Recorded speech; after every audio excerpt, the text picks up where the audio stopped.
Here's part of the problem. We live in a culture that is obsessed with freaking self-improvement, self-help, self-this, self-everything, right? To the point where that guy who is accomplished, the whole world is just applauding the whole thing, right?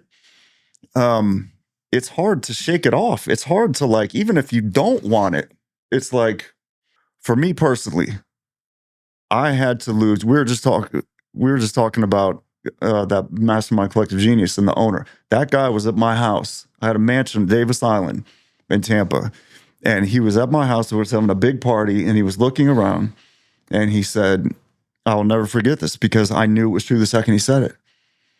It was the height of my life. Married, kids, $2 million a year, passive income. Didn't need to wake up if I didn't want to. He said, for you to get where you're supposed to be, all this has got to go. And that is specifically what happened. Yeah. I lost that house. I lost my family. I lost my status. I lost my reputation. I lost absolutely, positively everything that I had. I had nothing. I had Jesus, I had my mom, and I had the mentors that I had stacked up over the years. That's what I had. And that got me through. And so now what I'm doing with Comeback Kings is I'm turning around because, so here's what I did to get back up. And here's what I help guys do. First of all, I had somebody reach out to me that had a co-working space, a Christian co-working space. And everybody was building brands and helping each other and doing life together. And so he brought me into that. He actually gave me, I was homeless. He gave me one of his vacant homes to sleep on while I worked with him in this co-working space. And so we started up this Bible study, and everybody's doing life together, and it just brought life back into me. I'd never had community. Most of the guy that we're talking about, he's relatively isolated, even if there's people around him. Right. There's not that many people, if any, that he's having conversations like this with. Right. And that's part of the problem. You cannot do that. Yeah. You know, you're going to fall. You're going to, if you isolate, if you don't share what's really inside of you, it's just not sustainable, you know? So what happened for me, because what I'm interested in is purpose. What am I supposed to be doing? Right? That's all I care about. And so what I did is I posted a video on Instagram. I said, who am I? I have no idea. And then it was a video sharing with the world what I had just been through, kind of like you did, right?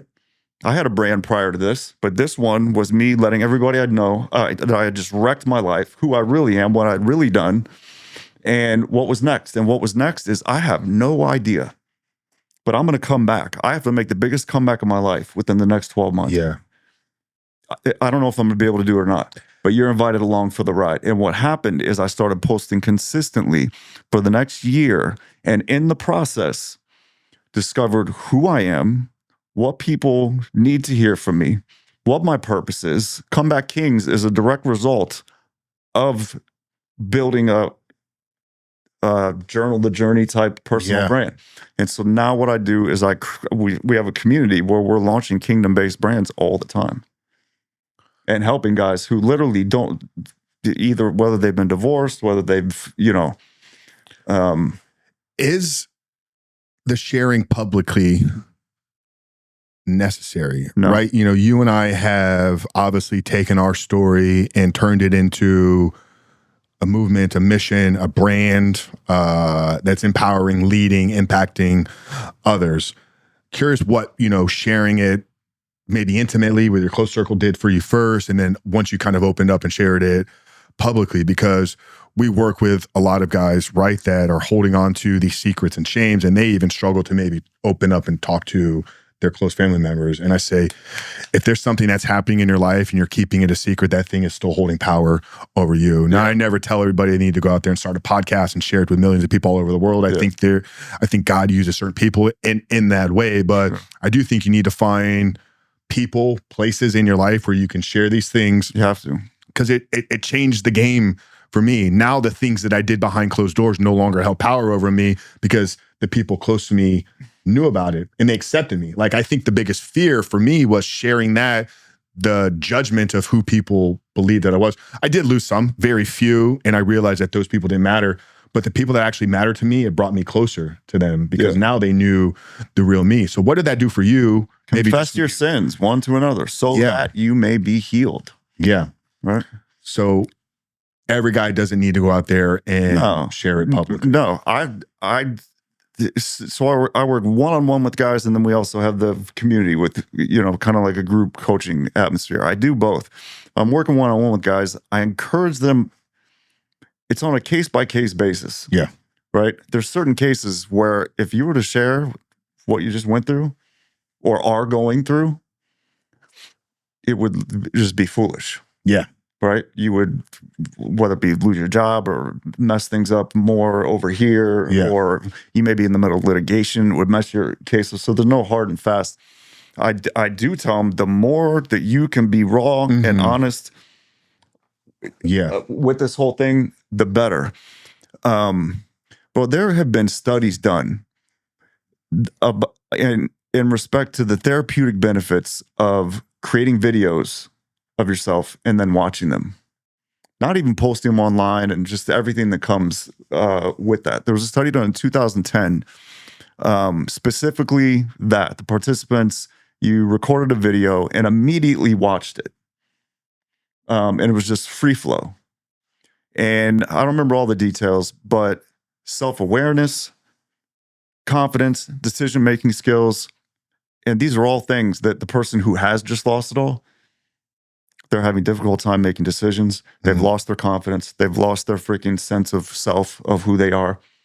What I have discovered is what I think is single-handedly the greatest thing anybody could possibly do who doesn't know who they are, who lost their confidence, who has gone through one of these vocational identity crises and needs to find their passion. They need to find get their mojo back. They need to find their next thing, right?